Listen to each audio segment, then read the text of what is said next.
Barangay San Antonio ng lungsod ng Tacurong, nagkaroon ng lakbay-aral na aktibidad. 6,000 punla na kape ipinamahagi ng DTI Sultan Kudarat Rapid Growth Project sa bayan ng Libak. Bayan ng President Quirino, nagkaroon ng lakbay-aral sa bayan ng Kabakan. Yan ang ulo ng mga balita sa Sultan Kudarat. Headliners.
Magandang araw, lalawigan ng Sultan Kudarat.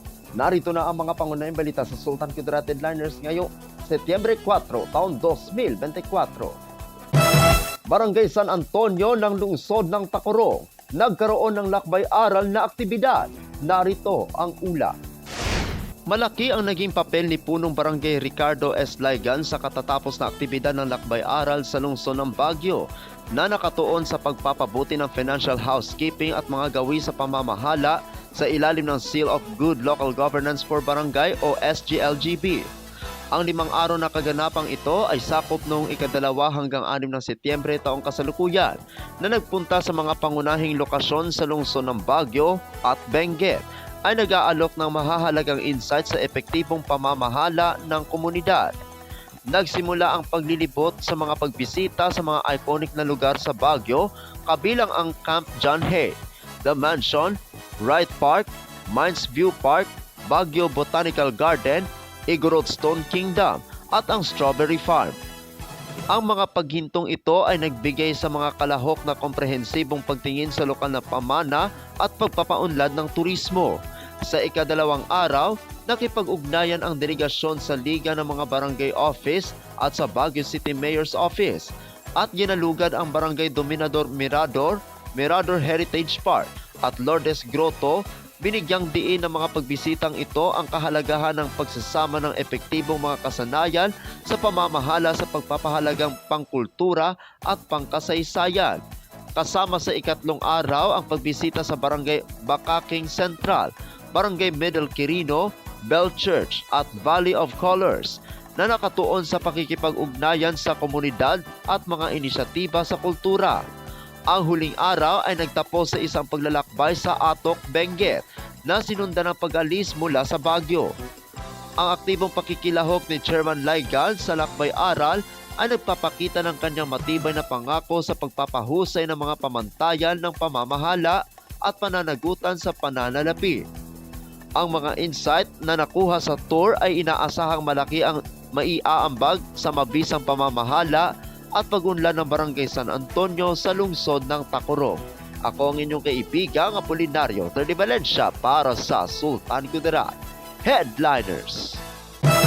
6,000 punla na kape ipinamahagi ng DTI Sultan Kudarat Rapid Growth Project sa bayan ng Libak. Narito ang ula. Ang DTI Sultan Kudarat sa pamamagitan ng Rapid Growth Project ay namahagi ng 6,000 punla ng kape sa Salangsang Coffee Growers Marketing Cooperative sa bayan ng Libak, lalawigan ng Sultan Kudarat noong ika-19 ng Agosto taong kasalukuyan.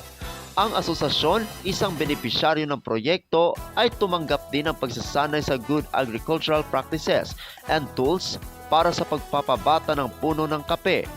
May kabuuang 16 na kasapi ng magsasaka ng asosasyon ang nakinabang sa nasabing pamamahagi. Ang Rapid Growth Project na pinunduhan ng IFAD na naglalayong pahusayin ang produktibidad at pagiging mapagkompetensya ng mga negosyong nakabatay sa agrikultura. Ako ang inyong kaibigang Apolinario Terdi Valencia para sa Sultan Kudarat Headliners. Para sa uling balita, bayan ng President Quirino nagkaroon ng lakbay-aral sa bayan ng Kabakan. Narito ang ulat.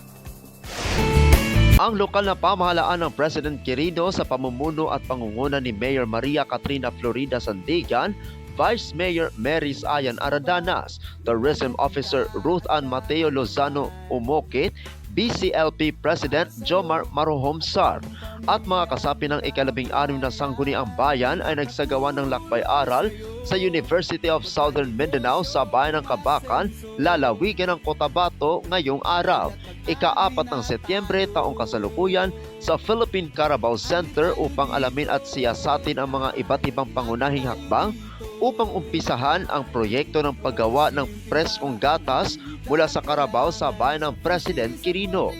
Ang proyektong ito ay makakatulong sa mga mamamayan, lalo't higit sa mga magsasaka na madadagdagan pa ang araw-araw na kita ng bawat isa.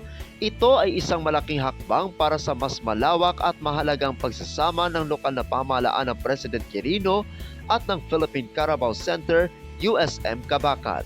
Ako ang inyong kaibigang Apolinario Terdi Valencia para sa Sultan Kudarat Headliners.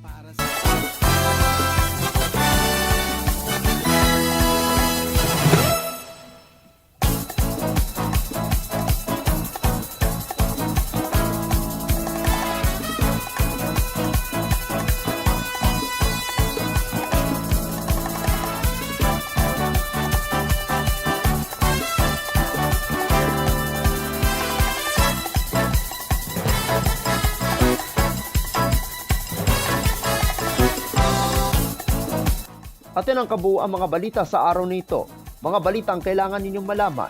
Balitang walang kinakampihan. Balitang totoo. Balitang may dalang aral at inspirasyon. Ito ang Sultan Kudarat Headliners. Hanggang bukas, maraming salamat at magandang araw, kaibigan.